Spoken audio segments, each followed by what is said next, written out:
This conference will now be recorded.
Can they hear us now? Okay. All right, I can. Mr. Okay. Mr. Hardeman, I just need to ask them for the record why they're not here. That's all. Uh, Mrs. Pitchford, just for the record, why are you Business. not here at today's meeting? A business. Okay.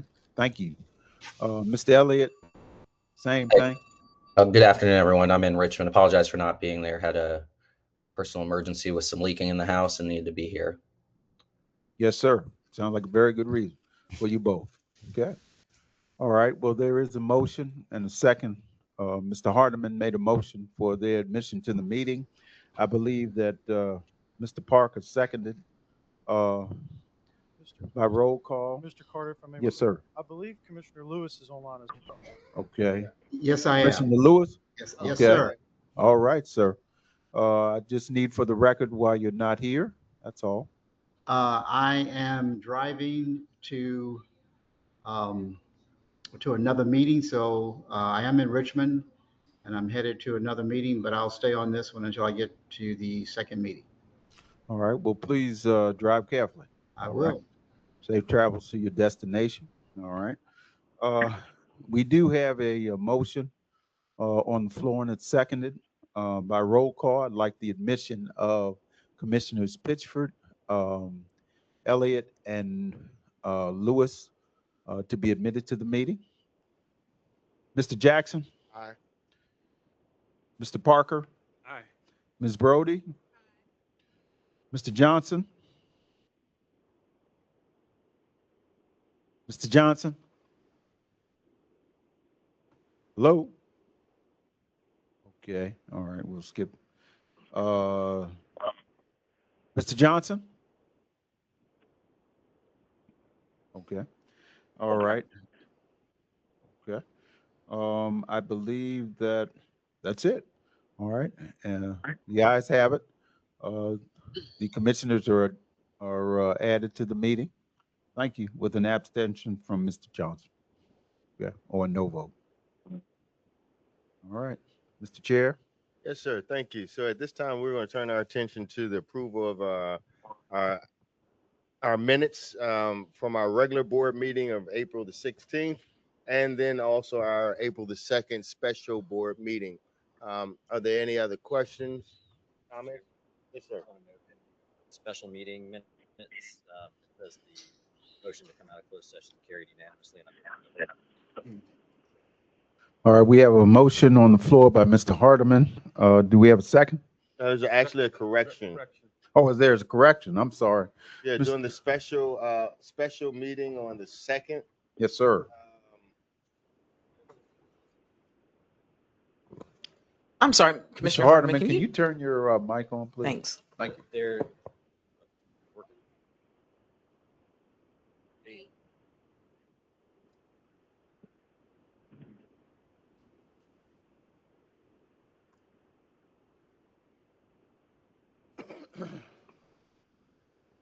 You good now? Okay.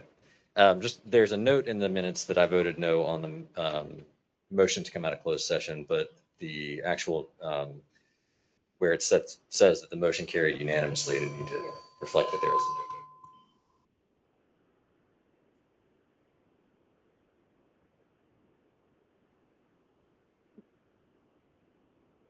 no vote. Okay, did we get that?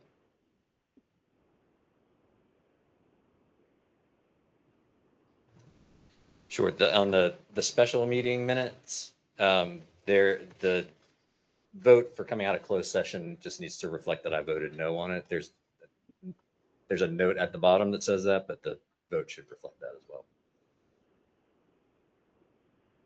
All right. Okay.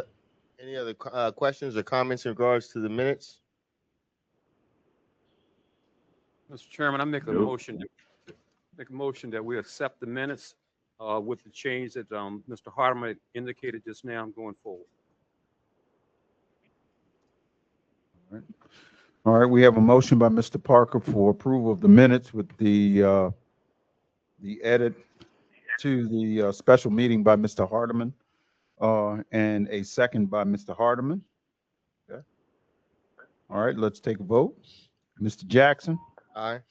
Mr. Parker, Aye. Ms. Brody, Aye. Mr. Elliott, Aye. Mr. Hardeman, Aye. Mr. Johnson. Okay.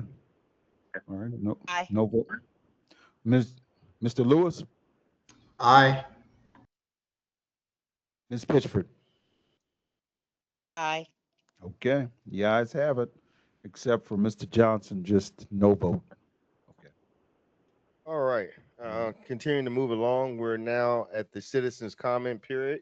And according to the notes that I have here, I believe we have 3 citizens who signed up for comments this evening. And so if you're, each person will have 3 minutes to speak. And we just ask that you would use the same respect that you would want for yourself in being able to convey your message. There's a timer right here in the room. And for those who are online, you will be notified of your time dwindling down so you can wrap it up. First, we have Kelly Kinghorn. Good evening. If you'll step to the mic over there. Is there a microphone over there? All right, Miss King, go for it. Miss Horn. Yeah, there you go. All right, thank you. So good evening. Mrs. Horn, hold on. Can we reset, please? Yeah, we're gonna give you some I'll time try to back. be quick, but okay. Okay. So good evening. My name is, I see a lot of friends in the room. My name is Kelly, and on the screen, I'm Kelly Kinghorn. I'm the Chief Executive Officer of Homeward. We are the regional planning and support agency working to address homelessness. Mrs. Horn, can you pull the mic up to you? Is this better? Yes, Okay, ma'am. so thank you. I'm Kelly Kinghorn. I'm the CEO of Homeward. We're the regional planning and support agency working to address homelessness. And I wanted to share a few words about our long-standing partnership between Homeward and our Homeless Coalition and RRHA. And so I just want to share a few highlights. First, that we have been working together for a long time. I've been at Homeward since 2003, in leadership since 2007. And overall, we have worked to leverage the part of HUD that y'all deal with, which is much bigger, and then the continuum of care part of HUD that deals with homelessness. Together, we use existing eligibility requirements and other policies to really be strategic and have an impact in addressing homelessness. We've identified complementary areas of activities. We identify bureaucratic barriers and work to overcome them. And then really it's my staff and your staff have worked with consistent communication and follow up to identify, where does something get in someone's way and how do we overcome it? And then we celebrate wins, which is why I'm here tonight. High level, RHA provides information that we need for our federal funding application for the region. You support a number of specialized vouchers, and our teams work very closely on those. We have a long-standing preference for homeless families in shelters to get access to public housing units, and that has been a lifesaver for those families. We have done a lot of shared learning so that we're not asking you to do things that are not possible, and that you understand what we're able to do. And then just there's been a number of times over the decades where we have really done that work to partner. At Homeward, we do parts of those roles of really like ensuring that we are meeting, like serving people experiencing homelessness, certifying that, helping with documentation. And then we've partnered on a number of targeted vouchers. And while I wish there were more, the relationship we have is a foundation for going forward. So thank you. Thank you. I have a question, Yes, sir. Mr. Chair. Would you mind, Ms. Kelly? Is it anything in particular you're needing from us today? No, I don't. No, other than beeping. No, I don't need anything because I know that because we work within a HUD framework as well, that you cannot give people what you do not have. I believe that it is important to recognize what contributes to success over time so we can do more of that if we want to have more impact in the future. And so I just wanted to come and say thank you and highlight a few ways that we partner. So I don't have a request. Thank you so much. Ms. Appreciate Horn, all Ms. that you do too, that homework. You're off of Maury Street, aren't you? You're off of Maury Street? Not any longer. Our office, we are regional. We were been around since 1998. Our offices now are in the 4th district off of Forest Hill. Thank you. And I have a few copies of our annual report from last year. We're updating it. If anyone would like a copy, I can leave Thank you those. for what you do. You do a great job. Yeah, thank you. Thank you. We have one other comment. Mr. Chairman, Kelly. if I can, hi Kelly. I just wanted to share with the board and the public our last engagement together, which was amazing in terms of partnership. The mayor's funding for heating season was running out and really needed to help out some families that really needed help out at the hotels. And we collectively made some magic. So I just wanted to share that with the board. And if I could just say, one reason we were able to do that so quickly was the decades of partnership and that commitment to understanding what each of us can do. And your staff are lovely. The staff we work with are lovely. And so I just think y'all should know that. That is exceptional. Thank you. Thank you. So next we have Miss Cora Hayes. Miss Hayes, you with us? Yes, I am. Good afternoon. The floor is yours. You now have 3 minutes. Thank you. Good afternoon. I've come before you all this afternoon on a recurring issue that I have brought before the board previously. In April, I submitted a FOIA request for specific information, and as of to date, I have not received it. And I know you all know that once a FOIA request is made, there's a 10-day period in which it's supposed to be answered, excluding holidays and working days. I have not received that information as of yet. And that's why I'm bringing it before the board. I've been before the board before on this same issue, and I'm not getting any answers. And the issue is the election of the tenant council officers in Fairfield Court. Specific information requested was a copy of the announcement of the election. I asked for who monitored the election, which is supposed to be someone from management, someone from the Women's Leagues of Voters, and a resident within the community.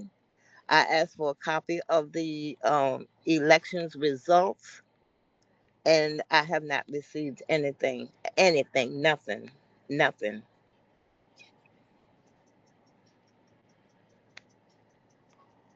Okay, thank you, Ms. Hayes. Our in-house counsel, Mr. Patrick, will be following up with you. Okay, I've been waiting for him to follow up now for for a minute, and I have not heard from him as of yet. Him or I don't know whether Denise Webb is still with you. Yes, ma'am. Okay, but it was referred to both of them.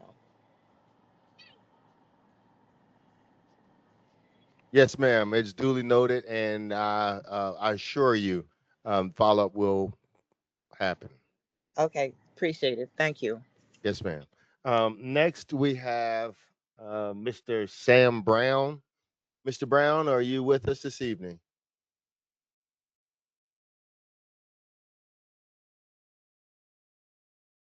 Again, Sam Brown, it's your opportunity to speak during the citizens comment period.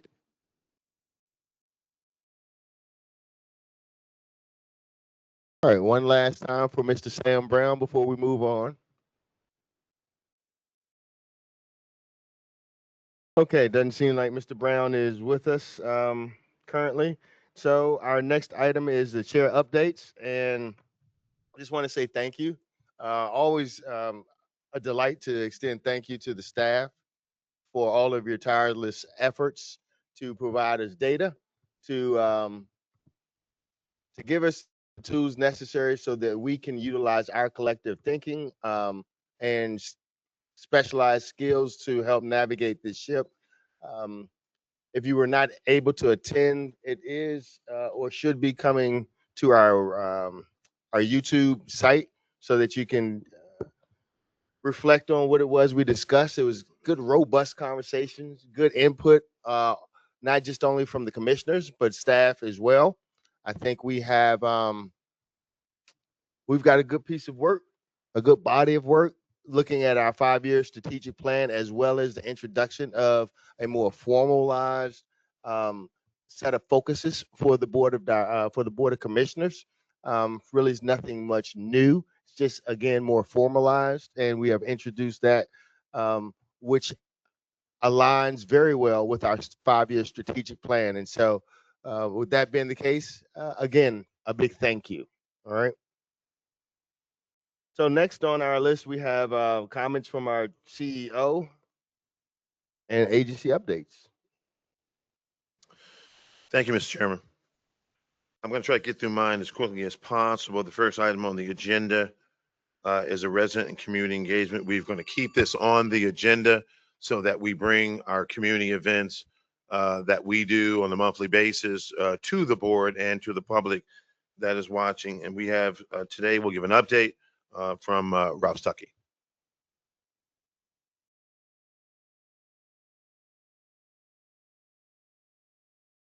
Well, I'm sorry, kind of caught me off guard. I wasn't quite ready. But yeah, so a couple of things I want to update on. You see there's talk about the Vacado Scholarship.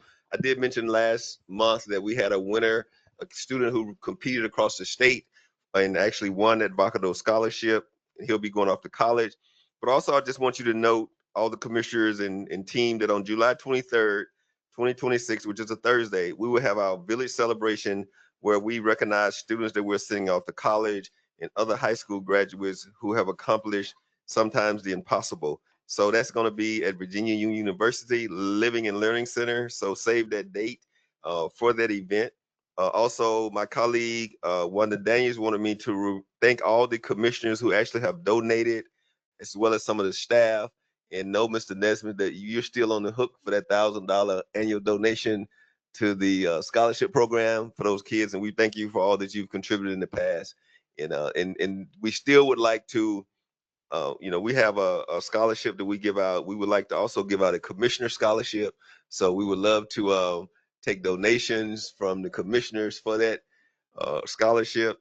And also, Ms. Hampton, wanted to thank you for your donation and all other staff for the village celebration, which is going to take place July 23rd, 2026. And also, we are going to start our summer youth leadership and employment program.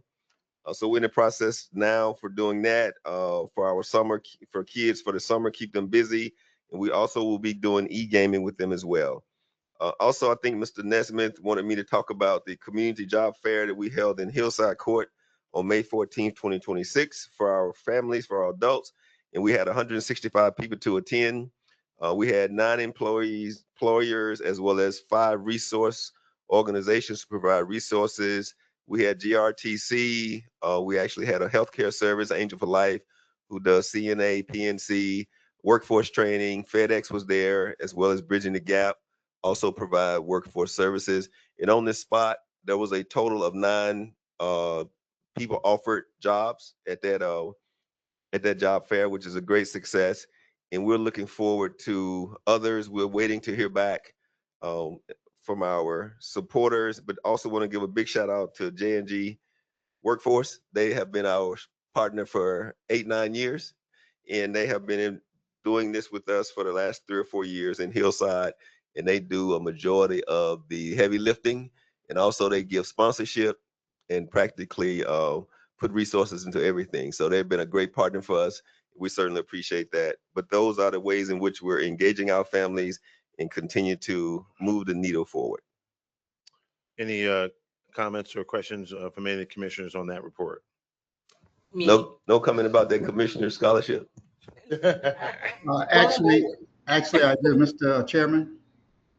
Yes, sir. Go ahead, Commissioner Lewis. Yes, I'd say on behalf of Dr. Lucas and BUU, we will contribute $2,000. Outstanding. That's all right there. All right. Can I get 3 commissioners to double that? 3,000. They're here 3,000. They're here 3,000. You know how they do at church. Do we hit 3,000? Yeah. I'm pledging my 1,000. I'm pledging my 1,000. So. Thanks, Ralph, for that report. The next item on the agenda is the RRHA maintenance hiring event that we had. It was extraordinarily successful, and we have Jessica Clark, head of HR, to tell us about it. Good evening, commissioners and staff and guests.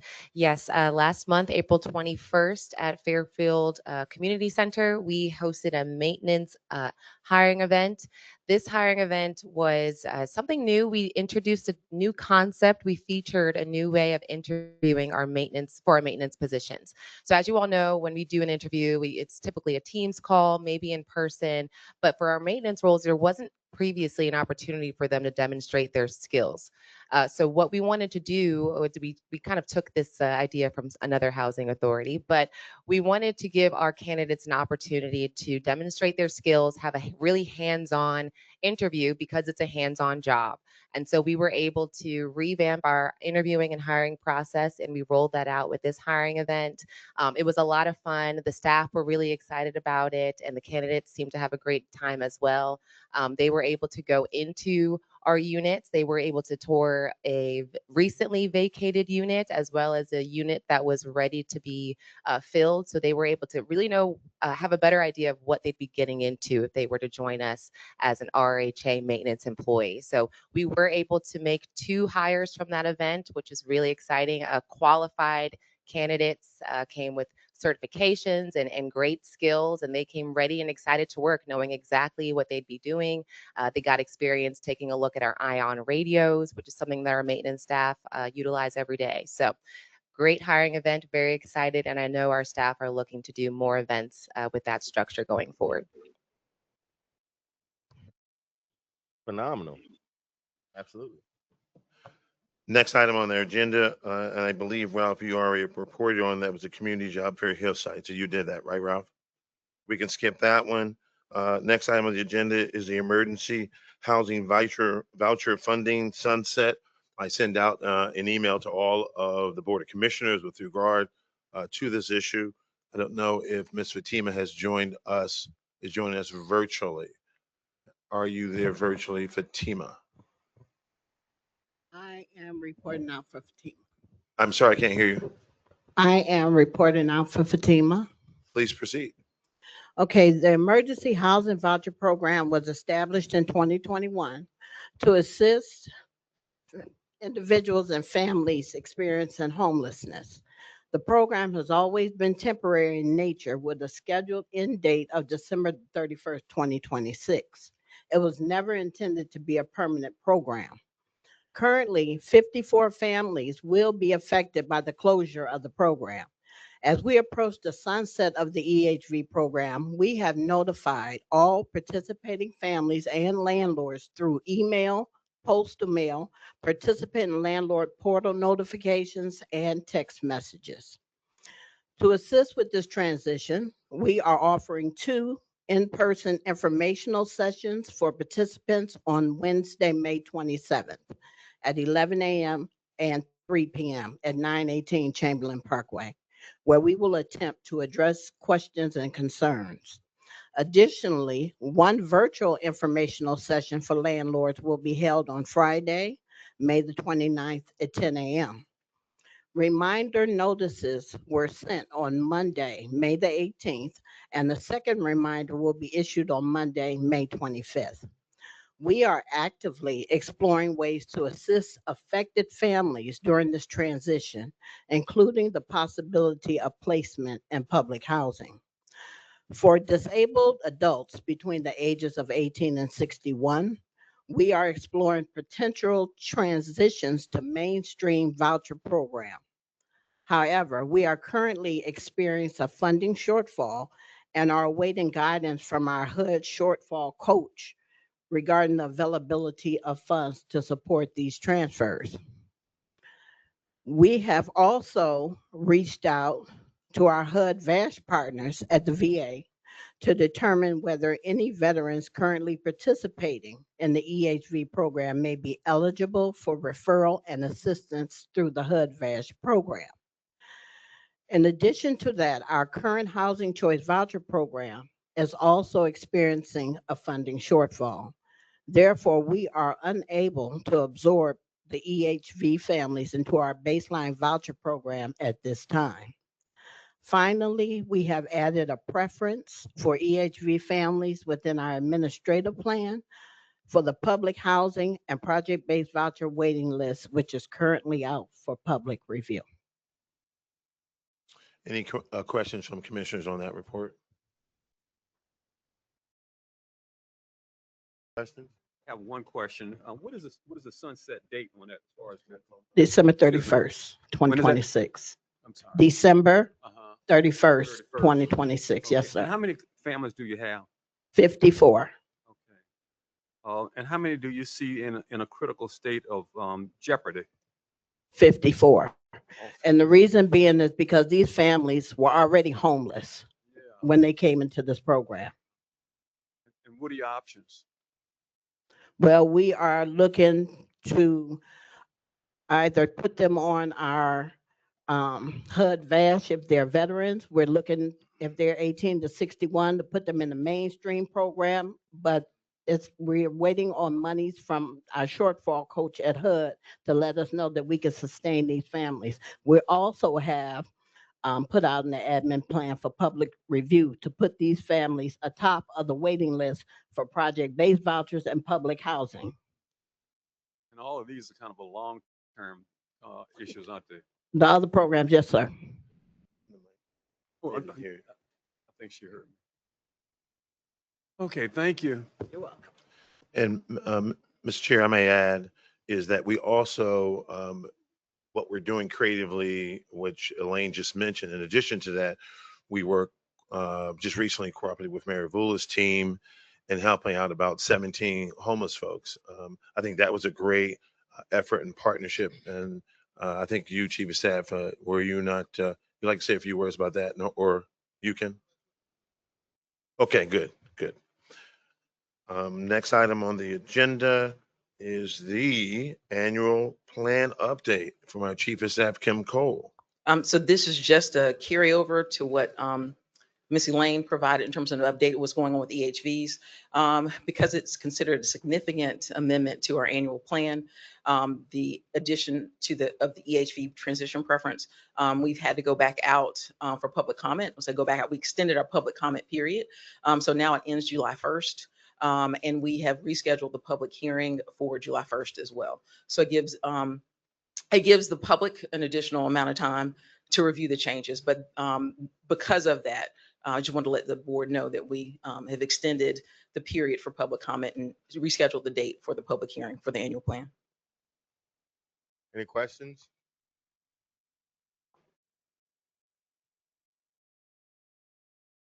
Okay, hearing none, I want to go to the next item on the agenda, and that is RHA and Anna Julie Cooper School Partnership Event, which is tomorrow, which seeks to, we'll have a little video first before we talk a little bit about it.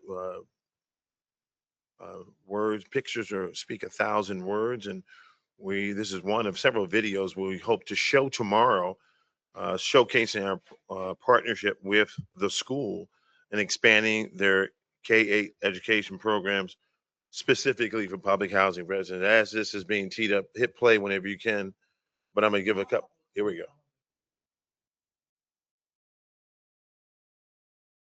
The namesake of RRHA partner and institution of quality education, Anna Julie Schools in Richmond. A groundbreaking educator, activist, and author, Cooper advocated for better education opportunities her entire life.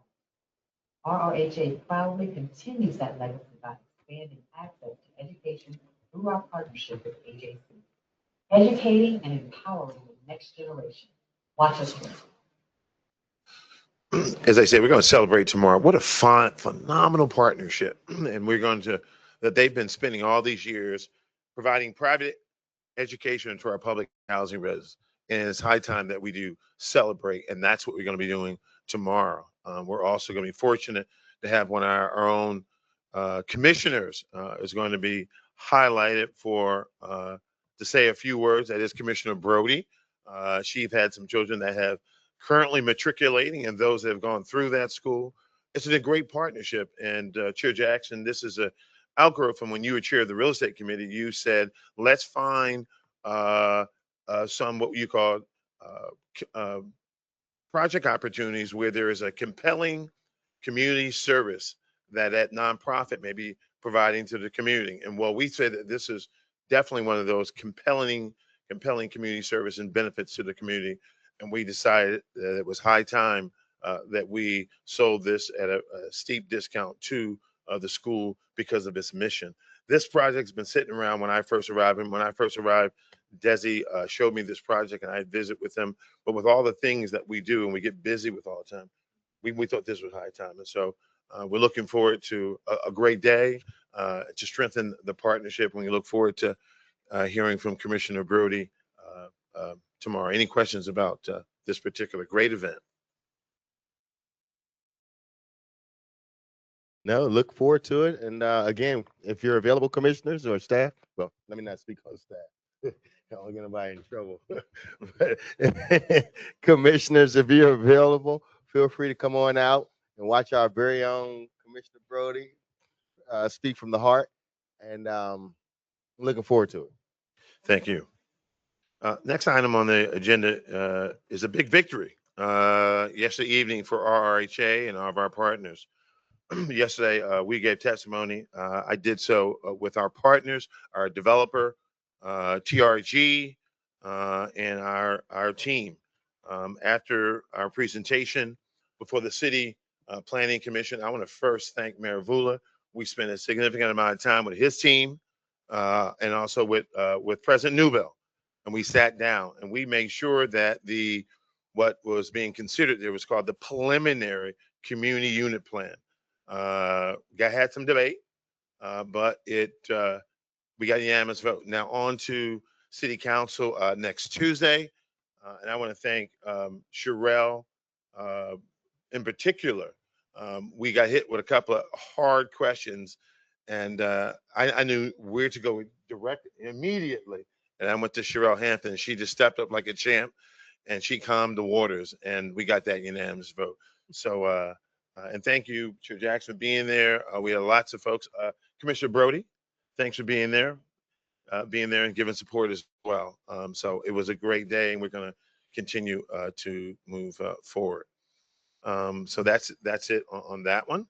Even though that's the last item formally under mine, I want to take again to thank staff on the retreat. I really want to talk about that because there was, we worked so hard, the staff, on really putting that together. And I said it then, I'm gonna say it now. And one of the things that the staff told me that they said, Mr. Nesmith, we gave you side eyes because you were pushing us, and some of them came on the weekends, they were working. But I want to say thank you to the commissioners. Thank you to the commissioners. We had real debate back and forth. It was done respectfully, even though we had disagreement.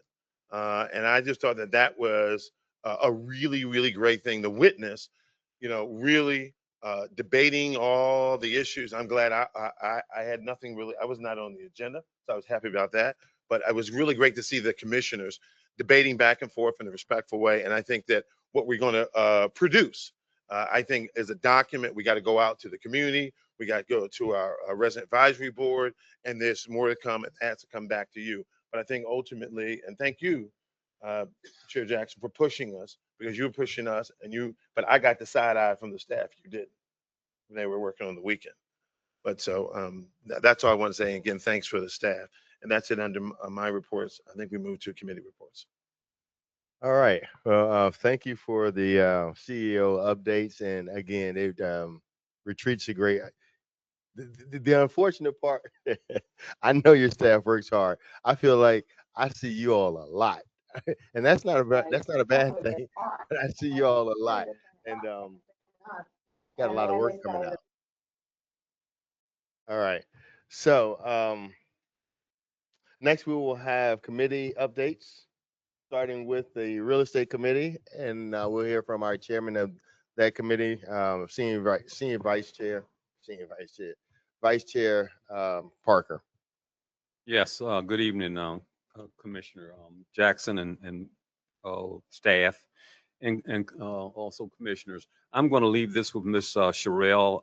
There are some things that changed and since then we changed our meeting date for one thing. We're meeting different now, but and so our next meeting is June the 2nd, I believe that is. And so would you bring us an update, up until then? Yes. Thank you so much, Ms. Sherrill. Thank you, Chair Parker, and let me say good evening to all commissioners and my colleagues who I have not seen today. A lot of stuff going on. I'm going to start with some dates. Our meeting was changed this week due to a conflict with the city council meeting for Mosby Court. So we moved it to the following week, which would be June 2nd at 5:30. June 2nd at 5:30. Staying with May, I wanted you to know that we are having another relocation meeting at Creighton Court on May 28th, 5:30 to 7:30. We do those relocation meetings monthly with the residents. We only have 49 households remaining out of that 100 and some odd. We have 49 that are on site, that are still on site, and we're working to get those households moved by September 30th. But the next Creighton relocation is May 28th, beginning at 5:30. We want to continue the momentum with Mosby. They're excited to share that the Mosby Tenant Bill of Rights, working with the Tenant Council and the Richmond Tenant Organization, RTO, was finalized and signed on May 14th. Great meeting, great turnout over a course of 5 meetings from November to May 14th. We work with those residents, and we feel that we put a good package together for them, and they gave input and they got what they wanted in as well. And it was a good process. So we will be teeing that up at the committee, and we will be asking for the board's chairperson's signature come June. All right. Another thing is for your calendars, it's tentative, but it will be confirmed. The Gilpin First Bill number 1 will tentatively set for June 23rd at the Greater Mount Moriah Baptist Church. on June 23rd. That again will be at around 5:30, if not 6 o'clock. I want to go back to Creighton for a minute. 49 households, 7 buildings have been demolished, and we continue that as we move forward. So 7 buildings demolished already from March till now, and that's a kind of involved process. They had to abate each of those buildings and units, but 7 buildings, we've added an additional 7 because we have 23 vacant units. Started with 16, now we have 23, and so we will keep adding as we move forward. So I will stop there, and Mr. Chair, if you or any of the commissioners have any questions. I have none. Any other commissioners? I wanted to share one thing more, if I may. Please, please. On June 9th, there will be an eviction diversion. I want to give a big shout out to Ms. Diana Bowser and her team at Southside Community Development and Housing Corp. They come in and do our eviction diversion.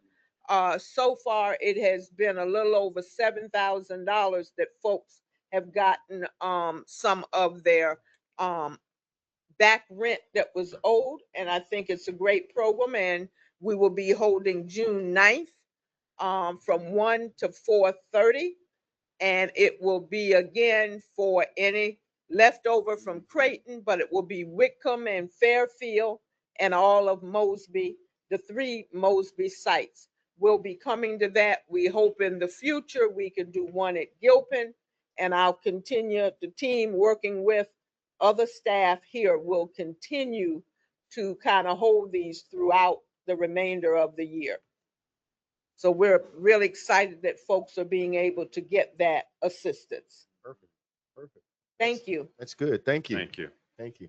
Any questions or comments from any of the commissioners? Thank you, Mr. Chair. Oh, you're welcome, sir. Absolutely. Next, we'll hear from our chairman of the governance committee, Commissioner Elliott. Hey, good afternoon, everyone. The governance committee met on Wednesday last week. We, per the bylaws, initiated the annual review of the CEO, and we'll be formalizing and finalizing that with the full board at a future board meeting. We planned out, based on our schedule, what our next couple of meetings, some of the agenda items will take up on the next couple of meetings over the following year as well. And one thing we will be working on in governance this year is, in conjunction with some of the other committees, just reviewing some of our internal policies and just making sure everything is a best practice for what we need as a board. So some of the things we're working on, and a lot going on with governance. I don't know if Patrick or Denise have any other updates. All right. Any questions? Okay. All right. Thank you, Mr. Chair. Thank you. So next on our committee updates is Administration of Finance. We'll be hearing from Commissioner Greg Lewis. Commissioner Lewis.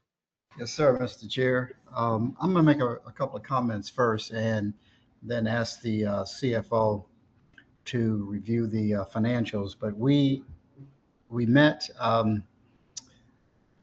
last month and we went over the financials, and there were certainly positive cash flow for the agency as well as a profit.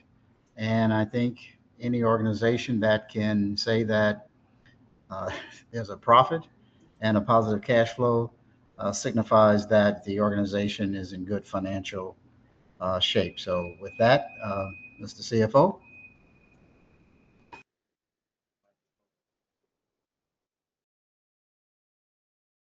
Do you want me to do the? No, I do the. Yeah. Yeah, got it. Thank you. So I will do this brief for this month and then officially hand it over just for David to be able to observe. He's been handling the committee meeting just fine.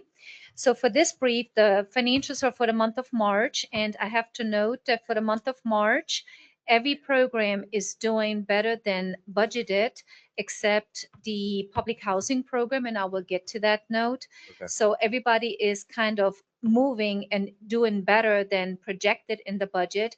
And even HCVP, they were budgeted at a loss, but they have less of a loss than what was originally budgeted. So that is good news that we're holding the program expenditures to the budgets. I want to talk about what the agency did on May 5. We requested shortfall funds for the LIPH program because the program, as I had indicated before, around May or June, we will be experiencing difficulty on cash flow due to the fact that HUD had a proration for 5 months for 86.93%. So the agency qualified for $3.5 million request in shortfall because our reserves were at 3 months and that request was timely made. We are await the approval from HUD and the direction for the use of the shortfall funds. The June proration, HUD has only provided funding to housing authorities for 1 month. They adjusted the proration up to 92.89%. What does that mean in math? It was an increase of 5.76% and equates to $19,300 per month. What they do in the proration when this correction occurs, they go back to January and calculate it forward. The housing authority will expect an increase of $116,000. That's called the catch-up. We do not have any signals from HUD what the proration levels and the funding will be beginning July for the rest of the calendar year because we are funded at calendar year. So I think that's significantly noteworthy that there is uncertainty in regards to that, including the shortfall request that we have made. Did you want to have a comment on that? No, I just want to add one thing is that most housing authorities, not all in the Commonwealth of Virginia and across the country, most, not all, are in a shortfall position with respect to the voucher program. That is a direct result of what's going on in Washington, D.C. HUD Washington, D.C. did visit with me and the team last week. They flew in and we talked about the requests that we put in. They said specifically that they have a set amount of funding that they've set aside for that. We're happy that I submitted the letter a week ago, but we're working very closely with HUD DC to make sure that they send our request, they approve our request. Thank you. The second page of the briefing packet, we talk about totals by line items. And I have to say, and Commissioner Lewis will attest to that, we're spending or receiving funds on target. So far, really, as an agency, we have net profit after 6 months. I do not expect the RDC having to backfill any of the losses that were projected in the budget cycle, despite the fact that we have shortfall in programs because the government does fund housing choice voucher in shortfall as well as public housing. We just have to do our due diligence in cost cutting and watching and monitoring where the funds go and request timely and use the funds as such. Commissioner Lewis had already addressed our cash flow. We added basically $1 million to cash, and that is good. We had profit and we have the addition to cash. Why then the difficulty in paying the bills? Because the bills are primarily public housing bills and we need the shortfall cash. What has been difficult for this agency and this region is the utility cost. The winter was an average $1.6 million a month, and that eats up pretty much your $1.8 million in allocation of subsidy. And even though the weather temperature has improved, utility was still up $1.2 million for this month. So there was not really a significant amount of savings in regards to utility cost. So utility costs and wages and benefits are usually your highest line items in a budget. Mr. Chair, can we pause for a moment? I would like Mike Kelly talk a little bit about this subject. We have met with at least 2 organizations to look at those public housing sites that we will not get to anytime soon. That is, we will not be doing demolition redevelopment, and to look at what sort of cost savings that we can get. Utilities, electric and water is one of our highest bills up with payroll. We've had a meeting around this internally, and I've given Mike the responsibility, given his experience in this, and we've met with 2 firms. You can tell them a little bit, Mike, what we're looking to do in this regard. Commissioners, yeah, it's an energy savings, energy contract savings program, which they establish a baseline of whatever our utility spend and usage is. And as we decrease that usage based on improvements of insulation or doing stuff, HUD will allow us to utilize that cost savings to be put back into the sites for again, capital work. So it's a way of getting some additional capital work in a HUD blessed program. We're currently working with the Office of Sustainability with the city, but we're also had some independent contractors come in to share with us their thoughts in terms of what they would do for a baseline audit. So we're kicking that around right now. Again, to Mr. Nesbitt's point, it only works for those projects that we will remain in our inventory as traditional public housing for at least 10 years. It doesn't work for any place that we want to tear down between now, especially for things like solar panels and stuff like that. So we're investigating that, and we'll be sharing with the board in more detail as these discussions come into fruition. And the last piece that I'm covering, which is information. I've got a question for Mike. Yes. Excuse me, Sig. Go ahead. You mentioned solar panels. Are we interested in doing that in Hillside and the other facilities that we aren't going to be renovating for a while? Because it would certainly save a lot of electricity. That's exactly right, Commissioner. We would establish whatever that baseline cost and baseline usage for electricity as an example. And we would see what the savings would be if we were to put panels at that site. And HUD would actually be in a position to help us pay for those panels because of those savings. Yeah. And also the tankless water heaters. You mentioned that too. What about the tankless water heaters? Because those things also are a good savings as far as using it. And then it takes away from some of those boilers that have been going bad and everything else. You replace those with the tankless water heaters. Exactly, Commissioner. That's another thing we would investigate. And it just does, and painfully for the story that Mr. Nesbitt likes to tell, over this last winter, one of those gigantic World War II era boilers went down, and we couldn't find any parts because they stopped making them. So having a system that's that's smaller, that's more efficient, and more replaceable is something that we would definitely be looking at moving forward as well. Again, if we do this right, we won't have to pay for any of this stuff. It'll be stuff that we can get reimbursed to get the cost to. And I want to thank you, Mike, for looking into that as far as being proactive on it instead of reactive. We do so many reactive things. I think if we get proactive on that, we'll see the benefit in a much quicker time and start seeing the savings that we could use in those other areas that we're talking about. Thank you so much. Thank you, Commissioner. Thank you. So the last piece is just the RDC financials. They are informational to this board because we already briefed those financials for the month of March to the RDC. And we had a loss through the month of March, $504,000. However, I want to note these are the financials through the month of March. We have received the $500,000 escrow payment for East Gray Street. So in April, when you see the financials, you will see we are at a break-even point, close to. Thank you. That's a good report. Good positive cash flow. Look financially healthy this month. I love it. Keep on flowing. All right, so that does it for committee updates. Next part of our agenda involves resolutions. So, Mr. Carter, we'll turn this on over to you, sir. Yes, sir, Mr. Chair. I was advised that for resolution 2026-16, this resolution is going to be pulled. However, Cheryl Hampton would like to make a presentation just to discuss some of the issues involving the resolution. I'd like to turn the floor over to Cheryl, please. Yes, thank you. Thank you so much. Attorney Carter.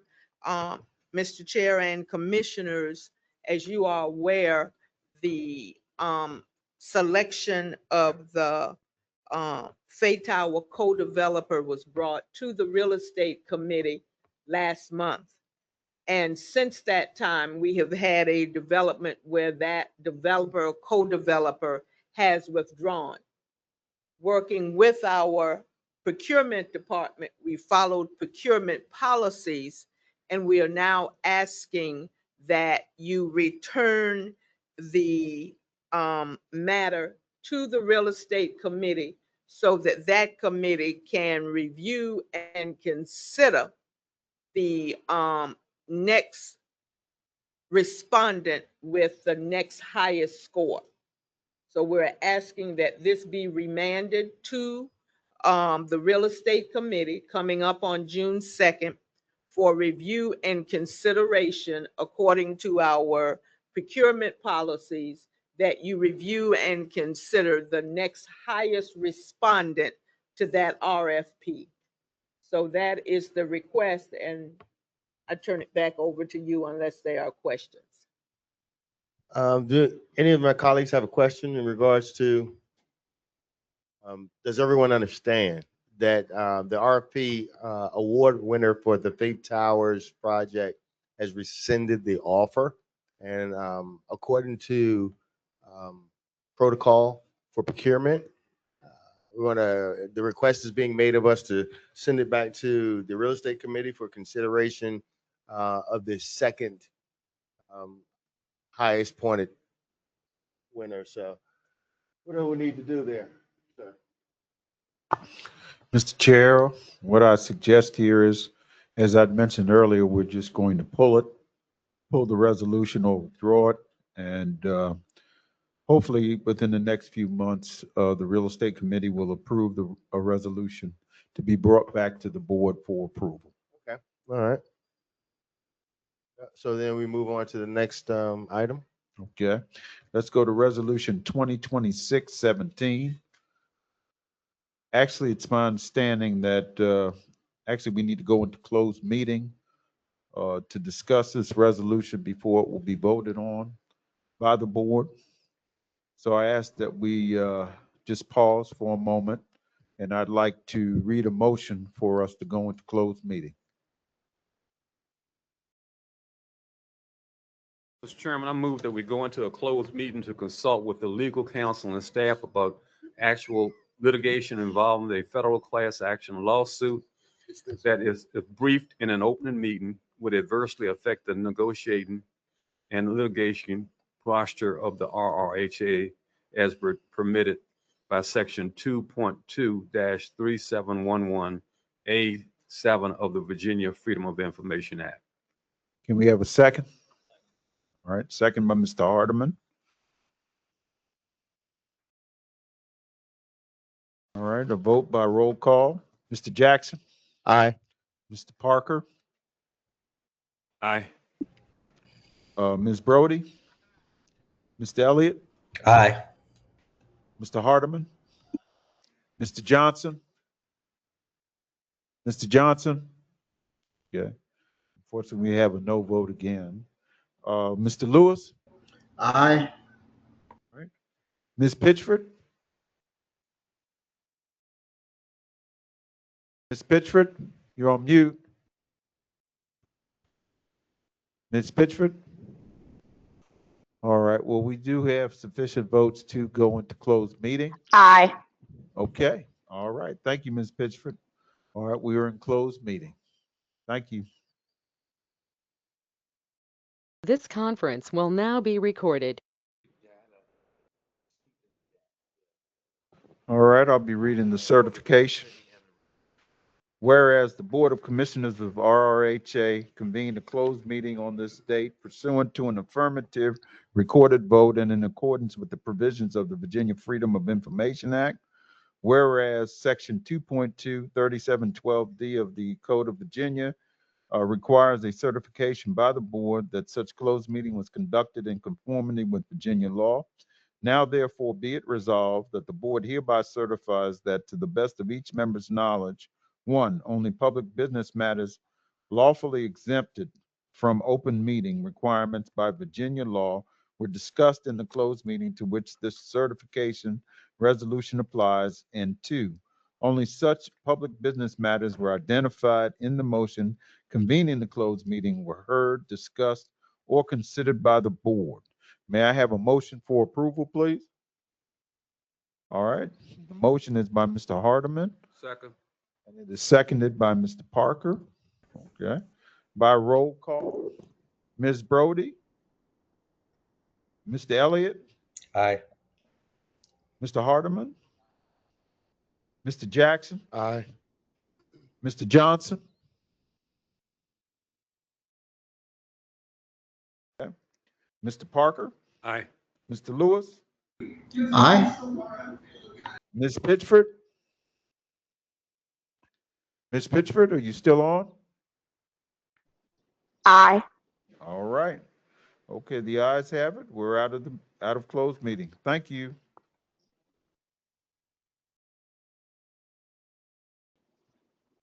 So we can vote on the resolution? Yes, Mr. Chair. We've got a motion. Second. Okay. Hold on, please, Third. gentlemen. Okay. I understand you all are ready to move on. All Look, right. the Knicks playing. No, actually, the Spurs are playing tonight. Yeah, couldn't get that over. All right. But this is Resolution 2026-17. It's a resolution on authorization to execute a settlement agreement in connection with a class action lawsuit by the CEO. May I have a motion for approval, please? So moved by Mr. Hardeman, Second. seconded by Mr. Parker. Okay. I'd like to call the question. Are there any questions or discussion?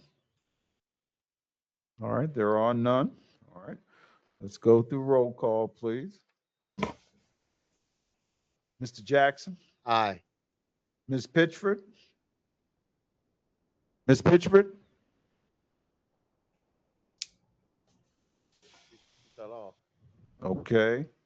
Ms. Brody, Mr. Elliott, Aye. Mr. Hardeman, Mr. Johnson,